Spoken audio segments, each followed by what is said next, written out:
T20 ప్రపంచ cup లో భారత్ తొలి పోరుకు రెడీ అయింది. రోహిత్ సేన ఇవాళ ఐర్లాండ్ ను ఢీకొనబోతుంది.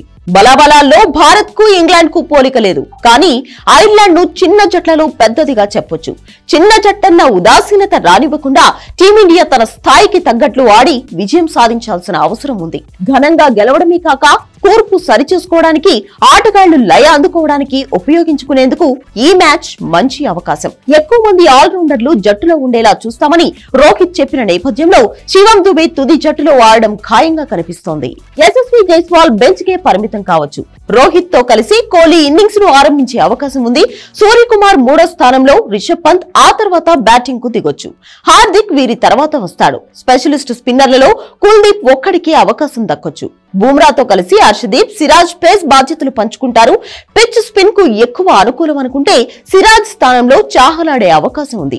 ఎక్కువగా ఆల్రౌండర్లతో నిండిన ఐర్లాండ్ తో జాగ్రత్తగా ఉండాల్సిందేనని పలువురు మాజీలు సూచిస్తున్నారు. న్యూయార్క్ క్రికెట్ స్టేడియం ప్రపంచ కప్ లో ఇప్పటికే ఓ మ్యాచ్ కు ఆతిథ్యం ఇచ్చింది. అందులో శ్రీలంక 77 పరుగులకే కుప్పకూరగా అంత చిన్న లక్ష్యాన్ని ఛేదించడానికి దక్షిణాఫ్రికా చాలా కష్టపడింది. దీంతో ఇక్కడ బౌలర్లదే హవా అని అర్థమవుతోంది. ఇప్పటి వరకు ఐర్లాండ్ తో 8 T20 మ్యాచ్లు ఆడిన భారత్ 7 గెలిచింది. ఒక మ్యాచ్ లో ఫలితం రాలేదు.